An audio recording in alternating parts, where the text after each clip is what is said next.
The Federalist Number 2 by John Jay. Concerning dangers from foreign force and influence. When the people of America reflect that the question now submitted to their determination is one of the most important that has engaged or can well engage their attention, the propriety of their taking a very comprehensive as well as a serious view of it must be evident. Nothing is more certain than the indispensable necessity of government, and it is equally undeniable that whenever and however it is instituted, the people must cede to it some of their natural rights in order to vest it with requisite powers. It is well worthy of consideration, therefore, whether it would conduce more to the interest of the people of America that they should, to all general purposes, be one nation under one federal government, than that they should divide themselves into separate confederacies, and give to the head of each the same powers which they are advised to place in one national government. It has until lately been a received and uncontradicted opinion that the prosperity of the people of America depended upon their continuing firmly united, and that the wishes, prayers, and efforts of our best and wisest citizens have been constantly directed to that object. But politicians now appear who insist that this opinion is erroneous, and that instead of looking for safety and happiness in union, we ought to seek it in a division of the states into distinct confederacies or sovereignties. However extraordinary this new doctrine may appear, it nevertheless has its advocates, and certain characters who were formerly much opposed to it are at present of the number. Whatever may be the arguments or inducements which have brought this change in sentiments and declarations of these gentlemen, it certainly would not be wise in the people at large to adopt these new political tenets, without being fully convinced that they are founded in truth and sound policy. It has often given me pleasure to observe that independent America was not composed of detached and distant territories, but that one connected, fertile, wide-spreading country was the portion of our western sons of liberty. Providence has, in a particular manner, blessed it with a variety of soils and productions, and watered it with innumerable streams, for the delight and accommodations of its inhabitants. A succession of navigable waters forms a kind of chain round its borders, as if to bind it together, while the most noble rivers in the world, running at convenient distances, present them with highways for the easy communication of friendly aids, and the mutual transportation and exchange of their various commodities. With equal pleasure I have as often taken notice that Providence has been pleased to give this one connected country to one united people,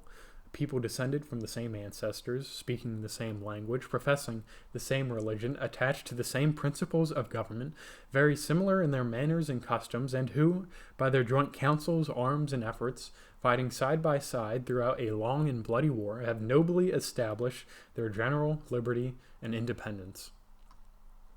This country and its people seem to have been made for each other, and it appears as if it was the design of Providence that an inheritance so proper and convenient for a band of brethren, united to each other by the strongest ties, should never be split into a number of unsocial, jealous, and alien sovereignties.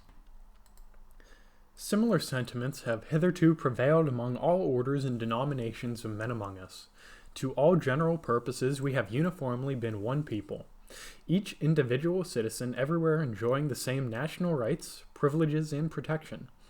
As a nation we have made peace and war. As a nation we have vanquished our common enemies. As a nation we have formed alliances and made treaties, and entered into various compacts and conventions with foreign states. A strong sense of the value and blessings of union induced the people, at a very early period, to institute a federal government to preserve and perpetuate it. They formed it almost as soon as they had a political existence, nay, at a time when their habitations were in flames, when many of them were left bleeding in the field, and when the progress of hostility and desolation left little room for those calm and mature inquiries and reflections which must ever precede the formation of a wise and well-balanced government for a free people.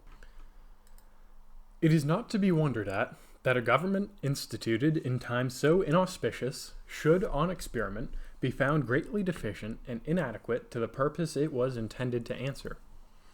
This intelligent people perceived and regretted these defects.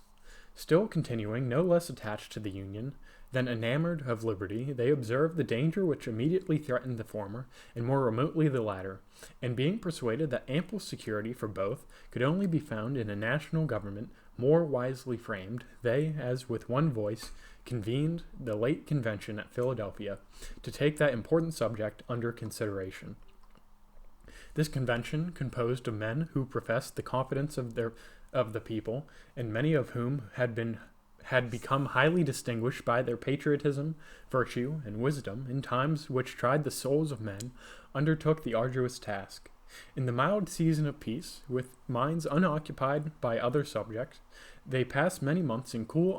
uninterrupted and daily consultations, and finally, without having been awed by power or influenced by any passion, except by love for their country, they presented and recommended to the people the plan they produced by their joint and very unanimous councils. Admit, for so is the fact, that this plan is only recommended, not imposed. Yet let it be remembered that it is neither recommended to blind approbation nor to blind reprobation,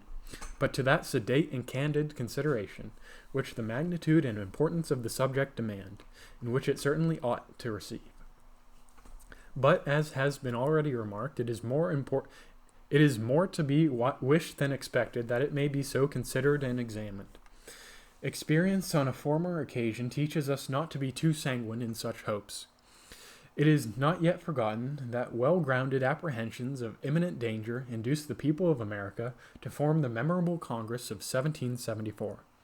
That body recommended certain measures to their constituents, and the event proved their wisdom. Yet it is fresh in our memories how soon the press began to teem with pamphlets and weekly papers against those very measures. Not only many of the officers of government who obeyed the dictates of personal interest, but others from a mistaken estimate of consequences, from the undue influence of ancient attachments, or whose ambition aimed at objects which did not correspond with the public good, were indefatigable in their endeavors to persuade the people to reject the advice of that patriotic Congress. Many indeed were deceived and deluded, but the great majority reasoned and decided judiciously, and happy they are in reflecting that they did so. They considered that Congress was composed of many wise and experienced men, that being convened from different parts of the country, they brought with them and communicated to each other a variety of useful information, that in the course of the time they passed together in inquiring into and discussing the true interest of the country, they must have acquired a very acute knowledge on that head,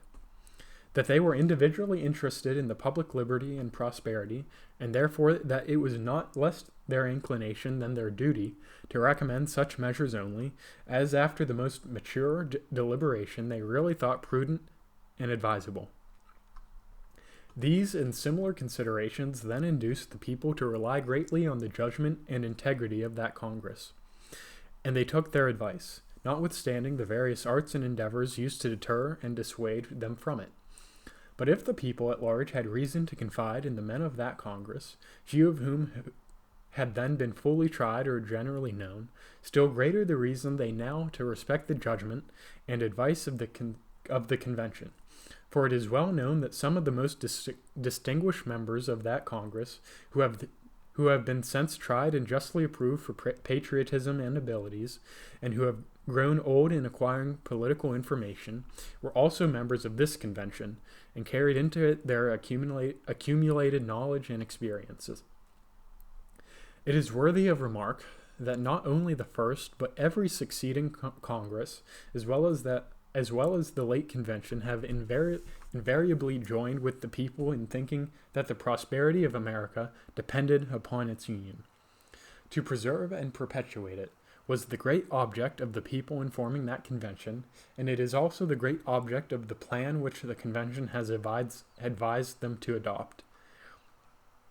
With what propriety, therefore, or for what good purposes, are attempts at this particular period made by some men to depreciate the importance of the Union? Or why is it suggested that 3 or 4 confederacies would be better than one? I am persuaded in my own mind that people have always thought right on this subject, and that their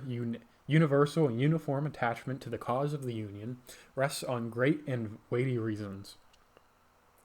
They who promote the idea of substituting a number of distinct confederacies in the room of the plan of the convention seem clearly to foresee that the rejection of it would put the continuance of the Union in the utmost jeopardy. That certainly would be the case, and I sincerely wish that it may be as clearly foreseen by every good citizen that whenever the dissolution of the Union arrives, America will have reason to exclaim the words of the poet, "Farewell, a long farewell to all my greatness." End of Federalist number 2 by John Jay.